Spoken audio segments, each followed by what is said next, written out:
Shqipëria me shtimin e buxhetit për mbrojtjen si pjesë e një marrëveshje të dakordësuar në Aleancën e NATO-s, duket se do të shkojë drejt prodhimit të dronëve luftarak. Kështu ka bërë me dije ministri i mbrojtjes Piro Vengu gjatë një interviste për televizionin Report TV, teksa ka folur për mënyrën se si do të ndikojë dyfishimi i buxhetit të alokuar për mbrojtjen ndër vite.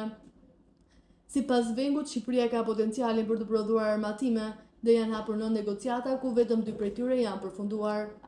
Vengu përtej prodhimit të dronëve luftarak përmendi edhe prodhimin e mjeteve të blinduara dhe municioneve luftarake. Ne duam që të sigurojmë që shpenzimet në blerje armatimit i shpenzojmë që ai të prodhohet në vendin tonë dhe këto do kthehen në investime për vlerë të shtuar në vendin tonë. Do të prodhojmë mjete të blinduara me rijetëzimin e industrisë ushtarake.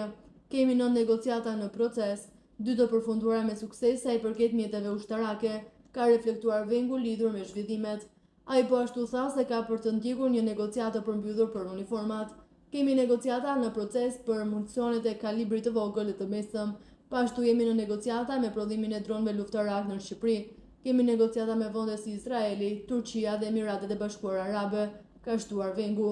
Duke folur për zhvillimet e samitit të NATO-s në të cilin Shqipëria pjesë, Vengu nuk la pas as angazhimin amerikan, duke thënë se dhe presidenti Donald Trump e përmendi në N5 të aleancës, i cili është dhe më i rëndësishmi, pasi përshkruan angazhimin e NATO-s në rast sulmi ndaj një vendi anëtar. Trump rikonfirmoi në samitin e N5 dhe gatishmërinë e lidershipit amerikan sa i përket angazhimeve që burojnë nga ky nen. Është evidente në të gjitha deklaratat e samitit dhe kemi edhe një nen tjetër, neni i tretë, që është detyrimi i aleatëve që të krijojnë kapacitete vetëmbrojtëse.